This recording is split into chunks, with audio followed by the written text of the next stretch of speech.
इंदौर चलते हैं। इस वक्त CM doctor Mohan Yadav press conference कर रहे हैं, सुन लीजिए। आवंटन पत्र वितरण एग्रीमेंट MOU लॉन्च, CCIP आदेश घोषणाएं 1 to 1 मीटिंग हुई, जिससे प्रदेश में कुल 15,896 करोड़ का निवेश और 64,085 है ना 64,085 रोजगार के अवसर सृजित होंगे। यह आयोजन प्रदेश की तकनीकी और औद्योगिक प्रगति की दिशा में एक ऐतिहासिक मील का पत्थर है। मैं मध्य प्रदेश सरकार के माध्यम से साइंस टेक्नोलॉजी विभाग ने ये जो अचीवमेंट किया है, मैं बधाई देना चाहूँगा। जैसे आपकी जानकारी में GIS के बाद हमने अपने सारे विभागों को अलग अलग प्रकार से उनकी अपनी लाइन लेते हुए अपनी पॉलिसी भी डिक्लेयर करें और अपने स्वयं के काम को फैलाएं, बढ़ाएं। मुझे इस बात की प्रसन्नता के कई सारे क्षेत्रों में मध्य प्रदेश ने लीड लिए और कई नवाचार भी किए, जो कई सारे राज्य अब हमारे साथ हमारी इस काम के आधार पर अपने आप की पहचान बनाएंगे। खास करके कॉन्क्लेव में 700 से अधिक प्रतिभागियों ने, नीति निर्माताओं ने, निवेशकों ने और स्टार्टअप लीडर्स ने सहभागिता की है। 8 से अधिक निवेशकों के साथ 1 to 1 बैठक हुई, जिसमें थॉमसन सेमीकंडक्टर्स, ANSR, सोलेजेनिक्स जैसी प्रमुख कंपनियां शामिल हैं। 22 नई तकनीक और औद्योगिक इकाइयों का उद्घाटन हुआ। कुल 257 करोड़ का निवेश और 2,125 रोजगार के अवसर इस नई तकनीक वाली जिनके जहां उद्घाटन हुए उनके बारे में बताना चाहूँगा। और 4 नई परियोजनाओं का जो भूमि पूजन हुआ, जिसमें 1,346.75 करोड़ का निवेश, जिसमें 21,150 युवाओं को रोजगार मिलने की आश्वस्ति मिली है। कार्यक्रम के दौरान निवेश और उद्योग संवर्धन को गति देने हेतु कुल 9 कंपनियों को भूमि आवंटन पत्र LOA जारी किए गए। इन इकाइयों द्वारा प्रदेश में निवेश किया जाएगा, जिनके माध्यम से खासकर हमने छोटी से छोटी कंपनियों को भी जोड़ा है। ऐसा नहीं कि बड़ी बड़ी कंपनियों पे ही देखा है। तो ये जो छोटी कंपनियां जिनको LOI दी है हमने, उसमें लगभग 10.61 करोड़ का निवेश और 740 लोगों को रोजगार मिलेगा। और ये इन LOI के माध्यम से विभिन्न टेक्नोलॉजी, IT, मैन्युफैक्चरिंग कंपनियों को निवेश के लिए संसाधन और भूमि हमारे द्वारा उपलब्ध कराई है। 800 करोड़ के 7 MOU पे हस्ताक्षर हुए, जिनके माध्यम से IT, रिसर्च एवं टेक्नोलॉजी क्षेत्र को बढ़ावा मिलेगा। 10,500 रोजगार के अवसर सृजित होंगे। यह MOU मुख्य रूप से silicon wafer manufacturing, IT park Vikas, technology एवं रिसर्च संबंधित परियोजनाओं के लिए सोमवेदा, DAVP, IT park, ANSR, game developers association of India, the ends entrepreneurs Rajasthan, कोटि योगी फाउंडेशन, विज्ञान एवं टेक्नोलॉजी विभाग मध्य प्रदेश शासन, military college of communication engineering के माध्यम खासकर साइबर सुरक्षा और कृत्रिम बुद्धिमत्ता के क्षेत्र में संयुक्त अनुसंधान और डेवलपमेंट करने के लिए ये जो MOU हुआ, ये पूरे देश का सबसे अलग प्रकार का नवाचार है कि स्टेट गवर्नमेंट का आर्मी के साथ सीधे इस दिशा में काम करना, ये एक महती उपलब्धि है। मैं बधाई देना चाहूँगा। 85.51 लाख करोड़ के निवेश के एग्रीमेंट हुए, जिसमें आईसर भोपाल के साथ ड्रोन टेक्नोलॉजी के विश्व स्तरीय सेंटर ऑफ एक्सीलेंस की स्थापना होगी। नई नीतियाँ और digital launch, draft Madhya Pradesh space technology 2025 portal and drone data repository में खास करके जो प्रमुख घोषणा है उस पर भी बात करना चाहूँगा। मध्य प्रदेश अब अंतरिक्ष तकनीक के क्षेत्र में एक नई उड़ान भरने जा रहा है और बहुत जल्दी स्पेस टेक्नोलॉजी पॉलिसी 2025 को भी लॉन्च करेगा, जिसके तहत satellite data, remote sensing, space startups को प्रोत्साहन दिया जाएगा। भोपाल में हम 2000 एकड़ पर नॉलेज सिटी विकसित करने जा रहा है। ये बड़ी घोषणा है हमारी सरकार के द्वारा। यह आधुनिक हाईटेक सिटी, साइबर सिटी के तर्ज पर बनाई जाएगी। यहाँ विश्व स्तरीय संस्थान, अनुसंधान केंद्र, स्टार्टअप एक साथ आएंगे, जिससे मध्य प्रदेश भारत का कृत्रिम बुद्धिमत्ता AI का हब बन जाएगा। हम साइंस सिटी प्रोजेक्ट के लिए 45 एकड़ भूमि आवंटित करने जा रहे हैं। विज्ञान, नवाचार और तकनीकी अनुसंधान के लिए अत्याधुनिक सुविधाएं विकसित की जाएगी। यह परियोजना आने वाले वर्षों में हमारे युवा और विद्यार्थियों के लिए ज्ञान और प्रयोग का अद्भुत केंद्र बनेगी। अगर आप अलग से इन सारी पूरी बातों को देखना चाहेंगे, मैं वैसे मोटे तौर पे बता दूं अगर कि लगभग हमारा कुल निवेश 15,896 करोड़ का है और 64,000 लोगों को रोजगार मिलेगा। नई इकाइयों का जिनका उद्घाटन हुआ है वो 22 है, जिनमें 257.46 करोड़ का निवेश हुआ है और 2,125 को मैं दोबारा दोहरा रहा हूँ इसको। वैसे इनाल तो मैंने उसमें बोल ही दिया है, दोबारा बोलने की जरूरत नहीं है। तो सब मिलाकर 15,896 करोड़ का लगभग 16,000 करोड़ हो गया। अब 896 में क्या जोड़ना है?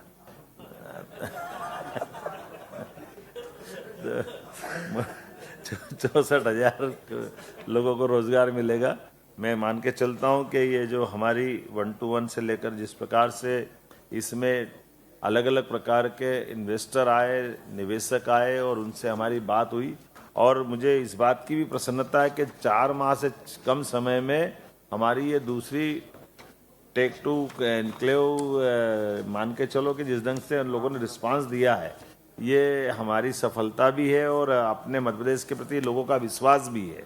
इस नाते से मैं सारे हमारे मीडिया के बंधुओं से भी कहना चाहूँगा कि आज का समय बदलते दौर में मध्य प्रदेश का माननीय प्रधानमंत्री जी के नेतृत्व में जिस प्रकार से हमने हर क्षेत्र में बढ़ने का संकल्प लिया है, आपके सबके सहयोग से उस दिशा में लगातार संकल्प की पूर्ति हो रही है। बाबा महाकाल और खजराना वाले गणेश जी की कृपा है। मैं उम्मीद करूंगा कि आने वाले समय में ऐसी और मिलेंगे। एक आध दो प्रश्न कोई मन में हो तो इसी मुद्दे से जुड़े हुए, दाएं बाएं ऊपर नीचे करोगे आईटी पे बात करेंगे।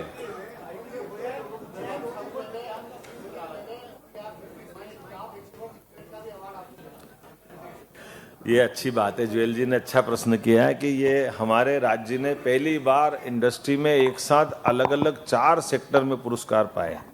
आमतौर पर ये कभी हमारे लिए बड़ा बहुत मुश्किल जाता था और 2002 के पहले तो संभव ही नहीं था, लेकिन 2022 में एक पुरस्कार मिला था। लेकिन अब जो हमने उद्योग रोजगार वर्ष जो घोषित किया है, ये 4 पुरस्कार अलग अलग क्षेत्र में, और ये वही बात है जिसके लिए हम सबसे कहते हैं कि हमारी पॉलिसियाँ हमने सरलीकृत की है। अपने सारे व्यवसाय को सरल बनाने के लिए कार्यालय में काम करने की पद्धति भी बदली है, लोगों के साथ जो कमिटमेंट करते हैं उसका पालन भी करते हैं, और यही कारण है कि देश भर में मध्य प्रदेश के प्रति ये आकर्षक माहौल भी बना हुआ है। और अब भारत सरकार ने पुरस्कार से नवाज करके हमारी उस बात की पुष्टि कर दी।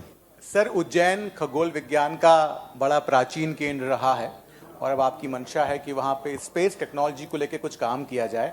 क्या उसमें आपकी योजना है? एयरपोर्ट भी नया बन रहा है, क्या होने वाला है उज्जैन में? देखिए, ये अब उज्जैन नहीं है, वो तो इंदौर का मेट्रोपॉलिटन शहर ही है। उज्जैन, इंदौर, देवास, धार, तो मेट्रोपॉलिटन को लेकर के जो पूरा प्लान बना है, तो हमारा जो वर्तमान की दशा में खास करके डीप टेक टेक्नोलॉजी की दृष्टि से बड़ा सेंटर बनाने का एक संकल्प भी हुआ है और साइंस सिटी भी बन रही है। साइंस सिटी अभी हमारे प्रदेश के अंदर इसकी काफ़ी स्कोप भी था, तो आपने देखा होगा अभी प्लेनेटोरियम और काफ़ी चीज़ें तो वहाँ काम कर रही है।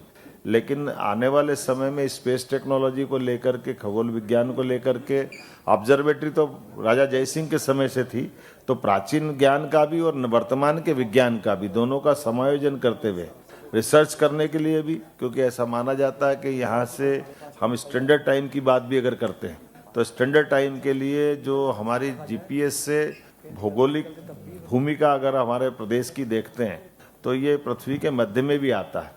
तो वैदिक घड़ी के लिए आईआईटी के एक अच्छे स्टूडेंट ने जो हमारे लिए वैदिक घड़ी बनाई थी, उस वैदिक घड़ी का लोकार्पण भी कराया माननीय प्रधानमंत्री जी के माध्यम से। वैदिक घड़ी का विक्रमादित्य वैदिक काल के ऐप भी दिए हैं जो स्थानीय समय भी बताते हैं और वैदिक समय से भी जोड़ के चलते हैं, और ये समय गणना का वो केंद्र भी बताते हैं। जैसे उदाहरण के लिए हमारे लिए प्राचीन काल के समय के वैदिक समय की गणना की अगर बात करेंगे तो वो 15 मुहूर्त, 15 मुहूर्त दिन के, 15 मुहूर्त रात के। तो जो अपना ये वर्तमान की साइंस की दृष्टि से 60 मिनट का 1 घंटा होता है, मूलतः हमारे मुहूर्त से वो 48 मिनट का होता है, और 48 मिनट से कैलकुलेट कराते हैं तो ये बराबरी से रात और दिन की हिसाब लग जाते हैं। तो ये जो अभी वर्तमान में 60 मिनट से जोड़ेंगे तो 12 घंटे तो दिन के और फिर 6 घंटे रात के, तो 12 बजे से सुबह 6 बजे तक मैदान खाली है। रात की 12 से 6 में कहाँ गिनती करेंगे? तो जैसे पूरा दिन ऐसी पूरी रात है। जब हम अपने चक्री क्रम से ग्रहों की गिनती अगर अपने गणना करने जाएंगे तो सूर्योदय से सूर्यास्त तक का पूरा समय, तो सूर्योदय से सूर्योदय तक, अगले सूर्योदय तक, ये दोनों 30 मुहूर्त होकर के खगोल गणना का हमारी प्राचीन विज्ञान है। और उसी आधार पर आज हमारे प्राचीन वैदिक गणित के हिसाब से ये जो विभिन्न ग्रहण लगते हैं, सूर्य ग्रहण, चंद्र ग्रहण, तो वो तुरंत कैलकुलेशन आ जाता है। ये उसी की विशेषता है। इसलिए वैदिक गणित की दृष्टि से भी इसको हमने अपने सिलेबस में भी लिया है और आधुनिक साइंस की दृष्टि से भी अब लोग बहुत तेजी से इसको अपना भी रहे। मुख्यमंत्री जी, डिफेंस सेक्टर की ओर से मध्य प्रदेश के लिए एक बड़ी उपलब्धि है कि आज आर्मी ऑफिशियल्स के साथ में 2 MOU साइन हुए हैं, जो कि प्रदेश के लिए एक बड़ी उपलब्धि साबित हो सकती है। बहुत धन्यवाद। बिल्कुल सही है। ये आर्मी अफसर के साथ में और आर्मी के भी वो जो विंग, जिस विंग पे हम साइबर की संभावना देखते हैं, उससे जुड़ करके हमारे साइंस टेक्नोलॉजी विभाग का ये MOU हुआ है। ये हमारी तेज गति से चलने वाली गति भी है। और आप देखो, एक और बड़ी बात हुई है, डिजिटली आमतौर पर जो हमने आज वो जिसमें हाँ क्या सर, अधिकारियों को सर जितनी हमारी वेबसाइट हैं, जितने हमारे ऐप की साइबर सिक्योरिटी निश्चित कर रही है ये भी, और वो जो हमने मैपिंग को और ड्रोन टेक्नोलॉजी की बात की, ड्रोन डेटा रिपोजिटरी है सर, वो अपनी सबसे एडवांस चली। हाँ, देश में पहली बता दें। एक बहुत महत्वपूर्ण उपलब्धि है ड्रोन डेटा रिपोजिटरी। जैसे कि आपके पिक्चर का फॉर्मेट होता है, JPEG फॉर्मेट है, JP फॉर्मेट है, ऐसे कोई स्टैंडर्ड्स अभी तक किसी भी देश में नहीं बने हैं, देश के किसी राज्य में नहीं बने। मध्य प्रदेश पहला राज्य है जो इस स्टैंडर्ड ऑफ प्रोसीजर्स को बनाया है, उसके स्टैंडर्ड्स करा है। और अब ये इमेजेस चाहे आपने कैप्चर की हो, चाहे एक्स विभाग ने की हो या दूसरे ने, अगर उसी फॉर्मेट में रहेंगी तो एक्सचेंज हो सकेंगी। ये स्टैंडर्ड्स अब गवर्नमेंट ऑफ इंडिया भी अडॉप्ट करने वाली है। हमारे पूरे कंसल्टेशंस हुए हैं, तो पहली बार ऐसा है कि ड्रोन के जो इमेज ली जा रही हैं उसकी स्टैंडर्ड ऑफ प्रोसीजर और उसके स्टैंडर्ड्स यहाँ पर इस्टेब्लिश किए गए हैं, जिसका आज माननीय मुख्यमंत्री जी ने लोकार्पण किया है, विमोचन किया। ड्रोन डेटा रिपोजिटरीज का नाम है। ड्रोन से जितनी भी डेटा इकट्ठा किया जाएगा उसका एक स्टैंडर्ड हो जाएगा। तो आप जो एक्सचेंज करते हो, जैसे PDF फॉर्मेट को आप भेज देते हो एक जगह से दूसरी जगह,